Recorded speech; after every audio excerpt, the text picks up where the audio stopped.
mengimplementasi kebijakan kantong plastik berbayar dan penggunaan tumbler sebagai upaya reduksi sampah plastik di Indonesia.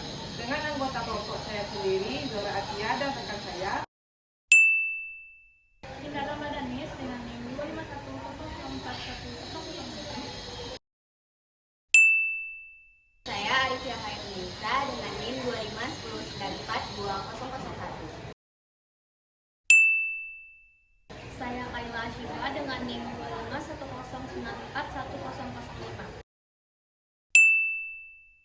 Saya Zahwana Flamirenda dengan NIM 251094100. Saya Afifah Mulatul Akri dengan NIM 2510941013.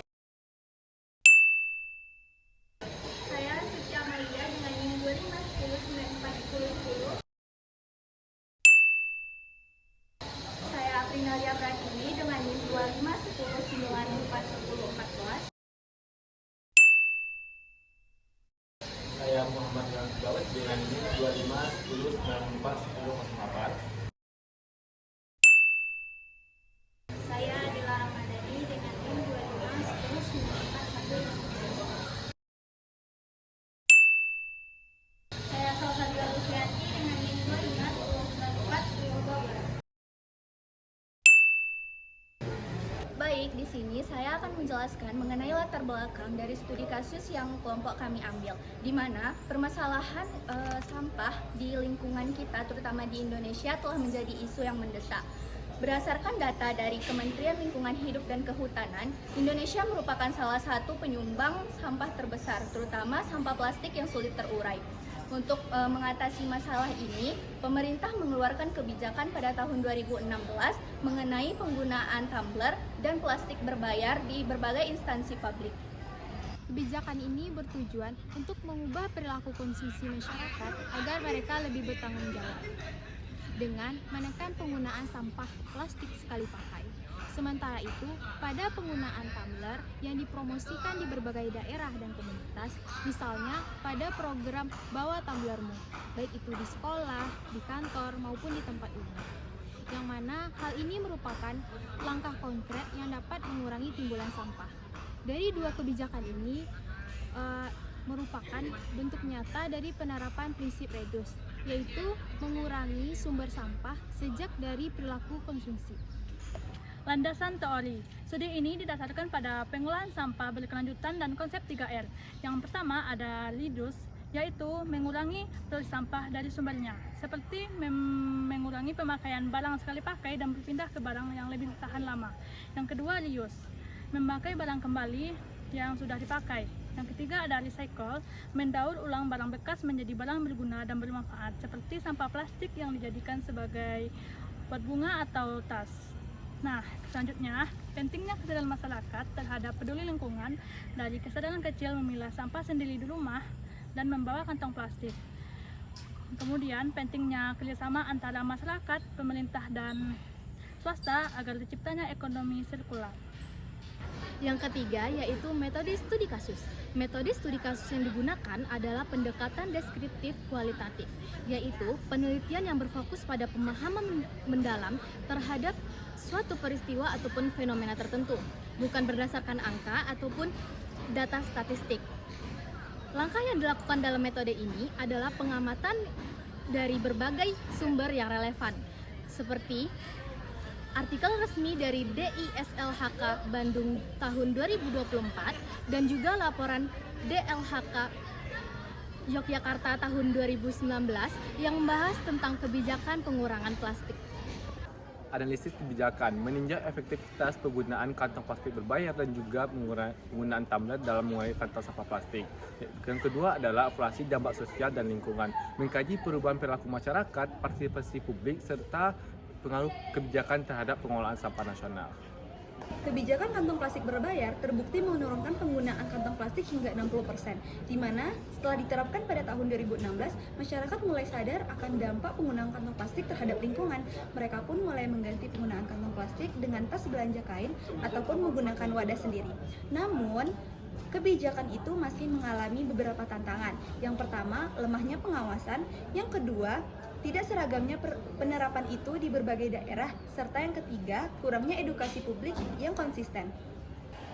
Di sisi lain, kampanye yang telah digaungkan oleh pemerintah yaitu berupa penggunaan tumbler mendapat dukungan ataupun mendapat respon positif dari masyarakat dan juga aktivis lingkungan. Nah, gerakan ini diharapkan tidak hanya untuk merilis ataupun menekan penggunaan botol plastik sekali pakai, tapi juga diharapkan untuk mengenalkan kepada masyarakat apa itu gaya hidup hijau. Nah, dua kota yang sangat menggaungkan kampanye ini sendiri yaitu ada Yogyakarta dan juga Bali. Nah, di sini mereka memperkenalkan ataupun memberikan inisiatif berupa larangan penggunaan plastik botol sekali pakai di instansi pemerintahan dan juga memperkenalkan barang ataupun alat yang ramah lingkungan di sektor-sektor pariwisata. Dengan menerapkan kebijakan kantong plastik berbayar dan penggunaan tumbler, mencerminkan penerapan langsung pada prinsip reduce dalam 3R. Dengan pengurangan penggunaan plastik, jumlah limbah yang dikelola secara signifikan harus berkurang. Langkah ini menunjukkan komitmen pemerintah dalam mewujudkan Indonesia bebas plastik sekali pakai.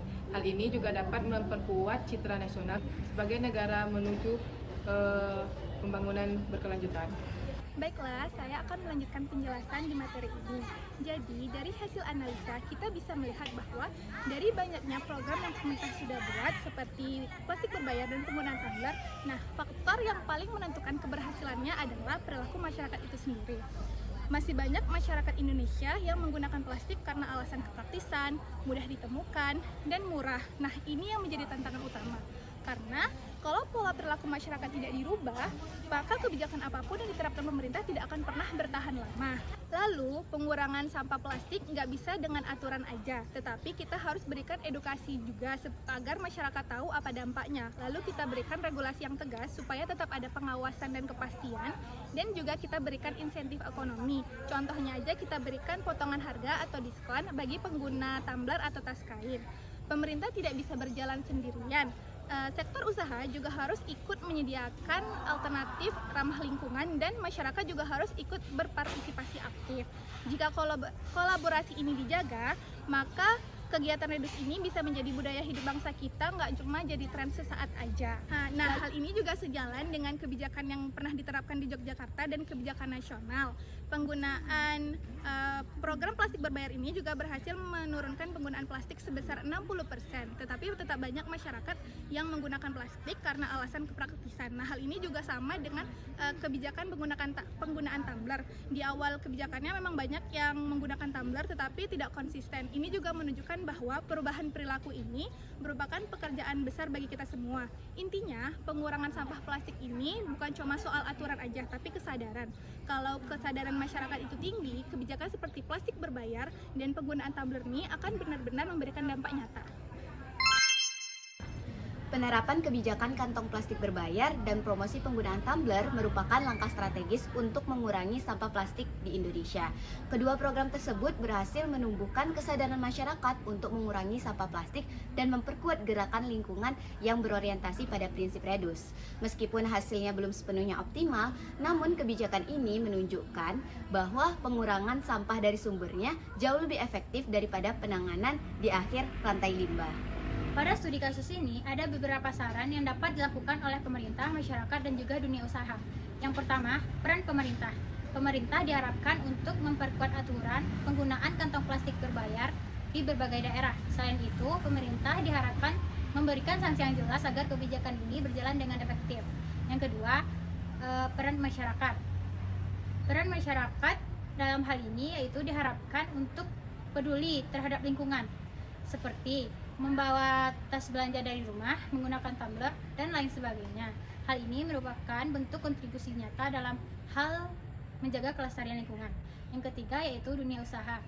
Dunia usaha juga memiliki peran penting dalam hal ini. Diharapkan menyediakan produk ramah lingkungan dengan harga yang terjangkau, agar masyarakat lebih memilih produk tersebut. Sekian presentasi dari kelompok kami, lebih dan kurangnya kami mohon maaf. Wassalamualaikum warahmatullahi wabarakatuh.